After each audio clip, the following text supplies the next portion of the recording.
Hi കൂട്ടുകാരെ, മാഷി ടീച്ചറിന്റെ പുതിയൊരു വീഡിയോയിലേക്ക് എല്ലാവർക്കും സ്വാഗതം. ഇന്ന് നമ്മൾ ഡിസ്കസ് ചെയ്യാൻ പോകുന്നത് 7ാം ക്ലാസ്സിലെ ബേസിക് സയൻസിലെ പാദവാർഷിക പരീക്ഷയായിട്ട് ബന്ധപ്പെട്ട കുറച്ച് മോഡൽ ക്വസ്റ്റ്യൻസ് പരിചയപ്പെടുകയാണ് കേട്ടോ. അപ്പൊ ഇനി അടുത്തൊരു സെക്ഷനിലേക്ക് പോകുന്നതിന് മുന്നേയായിട്ട് മിസ്സിന് പ്രത്യേകമായിട്ടൊരു കാര്യം പറയാനായിട്ടുണ്ട്. അതായത് ഇന്നൊരു ഓണത്തിന്റെ കിടിലം ഓഫറുമായിട്ടാണ് മിസ് എത്തിയിട്ടുള്ളത് കേട്ടോ. വെറും 610 രൂപയ്ക്ക് ഇനി ഒരു വർഷത്തേക്കുള്ള കോഴ്സുകൾ നമ്മുടെ ആപ്പിൽ എല്ലാ കൂട്ടുകാർക്കും അവൈലബിൾ ആയിരിക്കും കേട്ടോ. അപ്പം LKG മുതൽ 7ാം ക്ലാസ് വരെയുള്ള കുട്ടികൾക്കായിട്ടുള്ള സിലബസ് ബേസ്ഡ് ട്യൂഷൻ ക്ലാസ്സുകളാണ് നമ്മൾ നമ്മുടെ ആപ്പ് ത്രൂ നിങ്ങൾക്കായിട്ട് പ്രൊവൈഡ് ചെയ്യുന്നത്. അപ്പൊ താല്പര്യമുള്ള കൂട്ടുകാരുണ്ടെങ്കിൽ വേഗം തന്നെ ഈ ഒരു സ്ക്രീനിൽ കാണുന്ന നമ്പറിൽ കോൺടാക്ട് ചെയ്യാം കേട്ടോ. ഒരിക്കൽ കൂടി ഓർമ്മപ്പെടുത്താണ്, ഒരു വർഷത്തേക്കാണ് വെറും 610 രൂപയ്ക്ക് കൂട്ടുകാർക്ക് നമ്മുടെ ആപ്പിലുള്ള എല്ലാ ക്ലാസ്സുകളും പ്രൊവൈഡ് ചെയ്യുന്നത്. അപ്പൊ നിങ്ങളുടെ സിലബസ് ബേസ്ഡ് ആയിട്ടുള്ള ട്യൂഷൻ ക്ലാസ്സുകൾക്ക് പുറമെയായിട്ട് കൂട്ടുകാർക്ക് നല്ല രീതിയിൽ ഇംഗ്ലീഷ് സംസാരിക്കാനായിട്ട് ആഗ്രഹമുണ്ടോ മക്കളെ? ഇംഗ്ലീഷ് പഠിക്കാനായിട്ട് ആഗ്രഹമുണ്ടോ എങ്കിൽ നമുക്കിതാ ഇനി വരുന്ന വെക്കേഷൻ ക്ലാസ്സിൽ, അതായത് ഒരു 10 ദിവസത്തെ ക്ലാസ്സിൽ വെറും 210 രൂപയ്ക്ക് നമ്മൾ എന്ത് ചെയ്യുന്നുണ്ട്, കൂട്ടുകാർക്കായിട്ടുള്ള ഒരു സ്പെഷ്യൽ സ്പോക്കൺ ഇംഗ്ലീഷ് ക്ലാസ്സുകൾ കൂടി സംഘടിപ്പിക്കുന്നുണ്ട് കേട്ടോ. നിങ്ങൾക്ക് അവിടെ ഗ്രാമറിന്റെ ക്ലാസ്സുകളും അതുപോലെ തന്നെ ഇംഗ്ലീഷിലെ ബേസിക് ആയിട്ടുള്ള ആൽഫബറ്റ്സും സൗണ്ട്സും തുടങ്ങിയിട്ടുള്ള ക്ലാസ്സുകളെല്ലാം ആ ഒരു ക്ലാസ്സിൽ അവൈലബിൾ ആയിരിക്കും. അപ്പൊ ആ ഒരു ക്ലാസ്സുകൾ നമ്മൾ വളരെ ലിമിറ്റഡ് സീറ്റിലേക്ക് മാത്രമേ പ്രൊവൈഡ് ചെയ്യുന്നുള്ളൂ. താല്പര്യമുള്ളവർ പെട്ടെന്ന് തന്നെ നമുക്കളെ സ്ക്രീനിൽ കാണുന്ന നമ്പറിലേക്ക് കോൺടാക്ട് ചെയ്യാം കേട്ടോ. വെറും 210 രൂപയ്ക്കാണ് 10 ദിവസത്തെ ഈ ഒരു കോഴ്സ് നിങ്ങൾക്കായിട്ട് അവൈലബിൾ ആവാനായിട്ട് പോകുന്നത്. ഇന്ന് നമ്മൾ കുറച്ച് മോഡൽ ക്വസ്റ്റ്യൻസ് ആണ് പരിചയപ്പെടുന്നത്. നമ്മുടെ എക്സാം ഇങ്ങെത്തിയില്ലേ, ആഗസ്റ്റ് 10-ാം തീയതിയോടുകൂടി നമ്മളെ എക്സാം സ്റ്റാർട്ട് ചെയ്യാണ്. അപ്പം അതുമായിട്ട് ബന്ധപ്പെട്ട് നമുക്ക് അതിന് മുന്നേ കുറേ ക്വസ്റ്റ്യൻസ് പരിചയപ്പെടാനുണ്ട്. നമുക്ക് ഓരോ ക്വസ്റ്റ്യൻസ് ആയിട്ട് ഡിസ്കസ് ചെയ്യാം. ഓക്കെ അല്ലേ? എല്ലാവരും റെഡി അല്ലേ? നമുക്ക് 1 by 1 ആയിട്ട് നോക്കാം. ഫസ്റ്റ് ക്വസ്റ്റ്യൻ നോക്കിയേ. Look at the statements below. അല്ലെ, താഴെ കൊടുത്തിരിക്കുന്ന പ്രസ്താവനകൾ ശ്രദ്ധിക്കാനാണ് പറഞ്ഞിട്ടുള്ളത്. 2 സ്റ്റേറ്റ്മെന്റ് കൊടുത്തിട്ടുണ്ട്, നമുക്ക് ജസ്റ്റ് അതൊന്ന് വായിച്ചു നോക്കാം. Statement 1. The stamens of a flower in which artificial pollination is to be done are removed. കൃത്രിമ പരാഗണം നടത്തേണ്ട പൂവിലെ കേസരങ്ങൾ മുറിച്ച് മാറ്റുന്നു. അടുത്ത സ്റ്റേറ്റ്മെന്റ് എന്താണ്? The stamens of the flower are removed to prevent self pollination. സ്വപരാഗണം നടത്തുന്നതിന് വേണ്ടിയാണ് പൂവിലെ കേസരങ്ങൾ മുറിച്ച് മാറ്റുന്നത്. അപ്പൊ ഈ ഒരു 2 പ്രസ്താവനയില് ശരിയായത് ഏത്, തെറ്റായത് ഏത് എന്നൊക്കെ ആയിരിക്കും ഇവിടെയുള്ള ക്വസ്റ്റ്യൻ. അപ്പൊ ഇങ്ങനെയാണ് കൂടുതലായിട്ടും ക്വസ്റ്റ്യൻസ് കാണുന്നത്. സ്റ്റേറ്റ്മെന്റ്സ് തന്നിട്ട് ശരി ഏതൊക്കെയാണ് ശരി ഏതൊക്കെയാണ് തെറ്റ് എന്നൊക്കെ ചോദിക്കുന്ന രീതിയിലാണ് കൂടുതലായിട്ടും ക്വസ്റ്റ്യൻസ് കണ്ടുവരുന്നത്. അപ്പൊ ഇങ്ങനെ സ്റ്റേറ്റ്മെന്റ് ടൈപ്പിൽ വന്നാൽ ഉത്തരം എഴുതാൻ പറ്റണമെങ്കിൽ ഡീപ്പായിട്ടുള്ള നോളജ് ആവശ്യമാണ്. ഏതൊക്കെയാണ് ശരി ഏതൊക്കെയാണ് തെറ്റ് എന്ന് ചോദിക്കുമ്പോൾ കൺഫ്യൂഷൻ വരാൻ പാടില്ല. അപ്പൊ കൃത്യമായിട്ടുള്ള നോളജ് ഉണ്ടെങ്കിൽ മാത്രമാണ് കറക്റ്റായിട്ട് ഉത്തരം എഴുതാൻ പറ്റുള്ളൂ. അപ്പൊ കൃത്യമായിട്ട് പഠിക്കണം. ഓക്കെ അല്ലേ? അപ്പൊ അതിലെ ക്വസ്റ്റ്യൻ ആണ്, നൽകിയിട്ടുള്ള പ്രസ്താവനകൾ പരിശോധിച്ച് ശരിയായത് തിരഞ്ഞെടുത്ത് എഴുതുക. Read the statements carefully and select the correct answer. അപ്പൊ ഇതിൽ ഏതൊക്കെയാണ് മക്കളെ ശരി? ഏതൊക്കെയാണ് ശരി? കൃത്രിമ പരാഗണം നടത്തുന്ന പൂവിന്റെ കേസരങ്ങൾ നീക്കം ചെയ്യുന്നുണ്ട് അല്ലെ.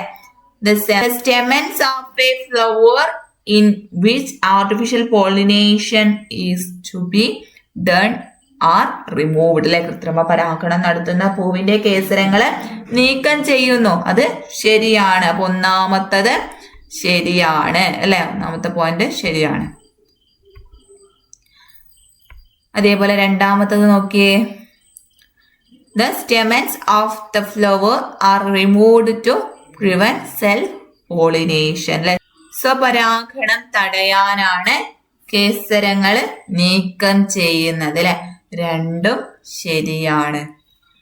ഓക്കെ അല്ലേ? Statements 2 is the exact reason why statement 1 is done. 1ഉം 2ഉം ശരിയാണ് അല്ലെ.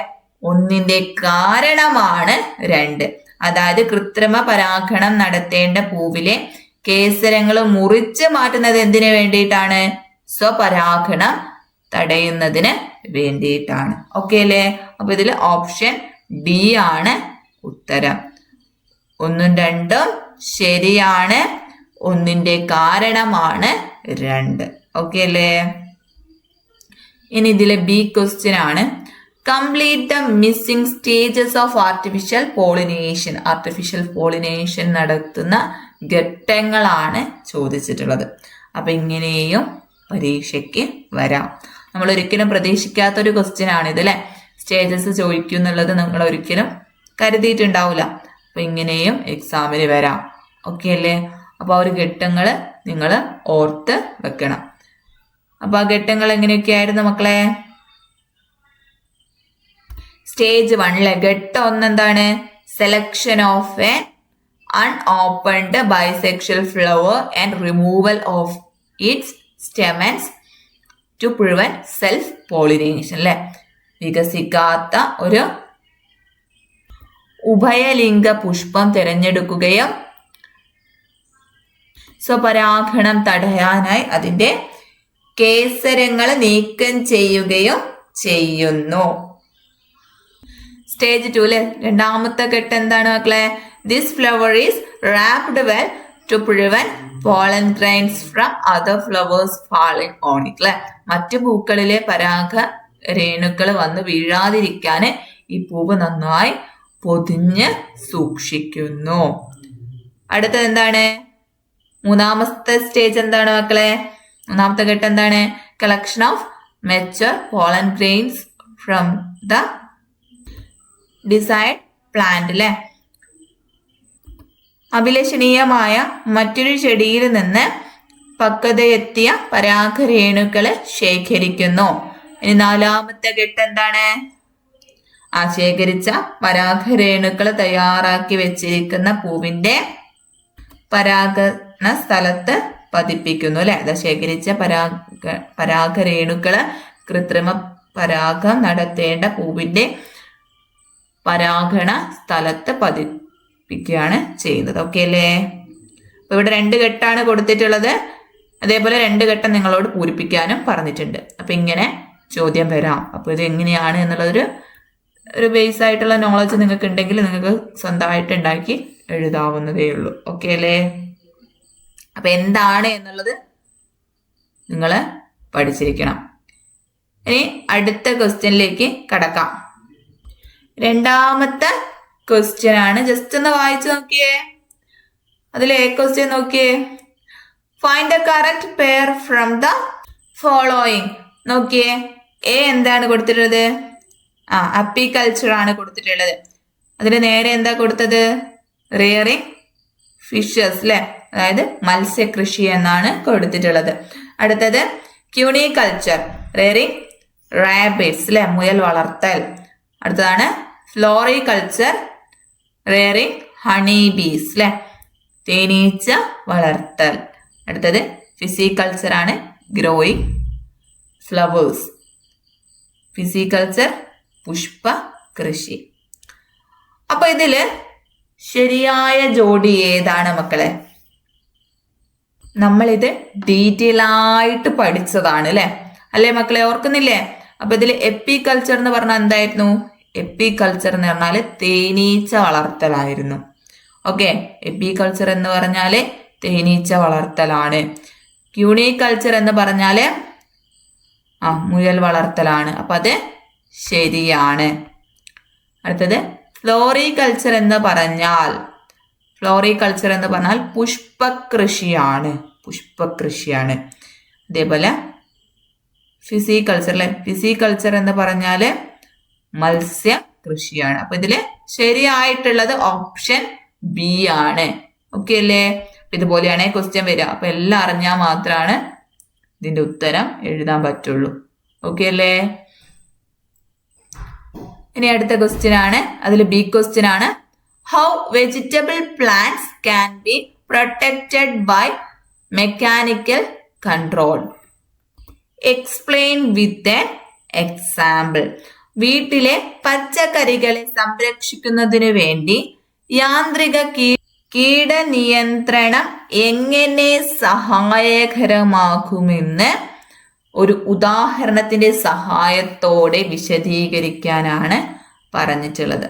അപ്പൊ നമുക്ക് നോക്കാം.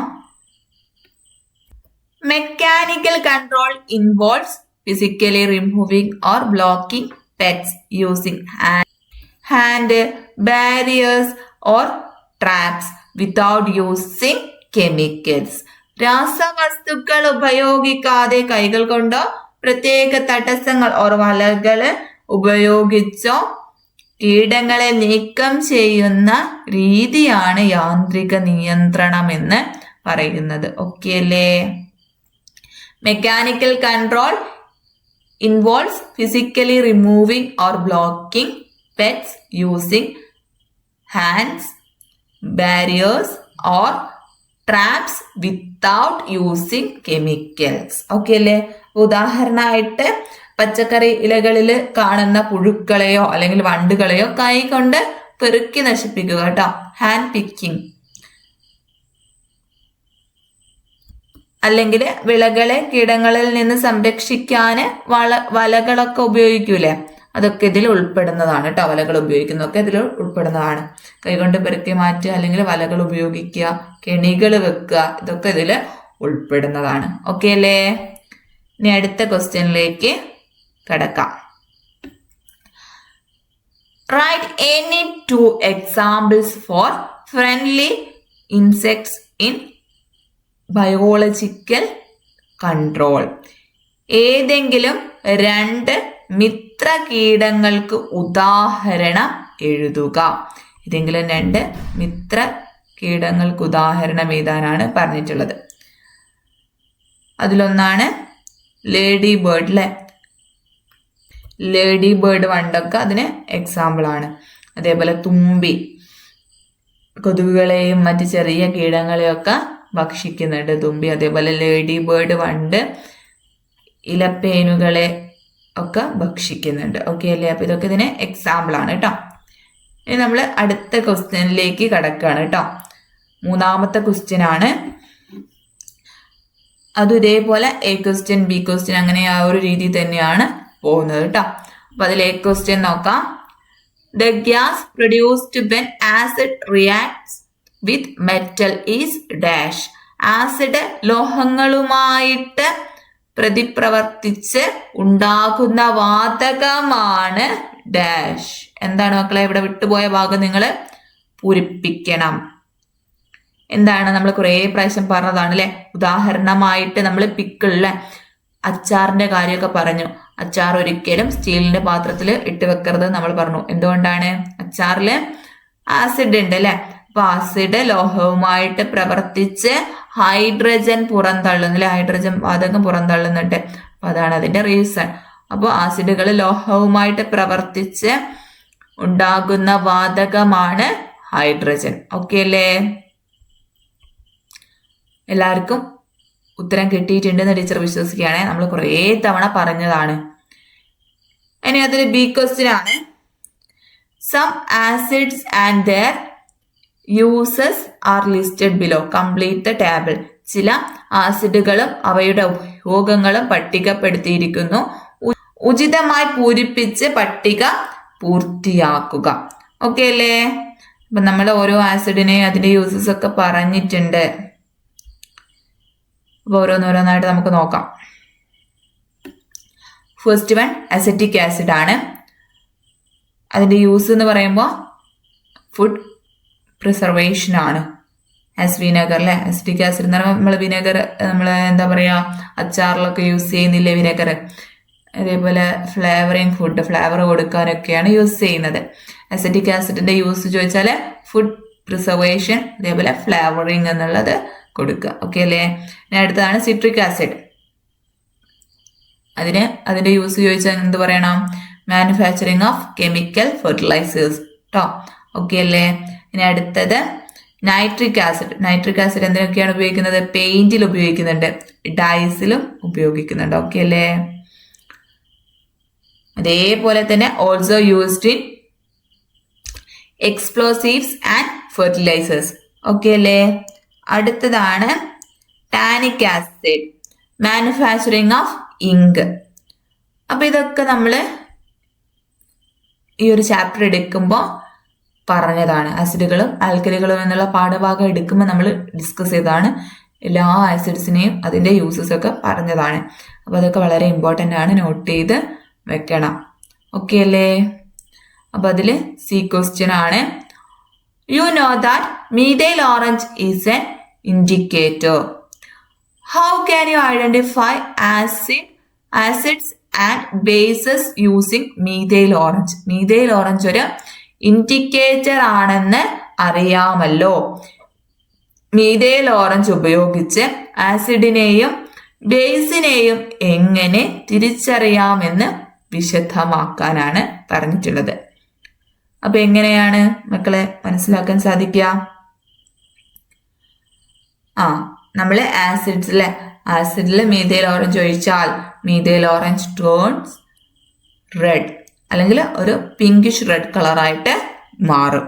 ഇനി നമ്മൾ ബേസിലാണ് ഒഴിച്ചതെങ്കിലോ മീഥൈൽ ഓറഞ്ച് ടേൺസ് യെല്ലോ. ബേസിലാണുമ്പോൾ മീഥൈൽ ഓറഞ്ച് ഒഴിച്ചാൽ മഞ്ഞ കളറാണ് ഉണ്ടാവുക. ആ ഒരു കളർ നോക്കിയിട്ടാണ് നമ്മൾ മനസ്സിലാക്കുന്നത്. ഓക്കെ അല്ലേ?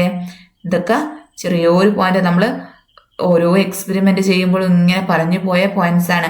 അതൊക്കെ ഈ എക്സാമിന് ക്വസ്റ്റ്യൻ ആയിട്ട് വരുന്നത് നിങ്ങൾ കണ്ടില്ലേ? അപ്പോൾ ഒന്നും നമുക്ക് ഒഴിവാക്കാനില്ല, എല്ലാം ഇമ്പോർട്ടൻ്റ് ആണ്.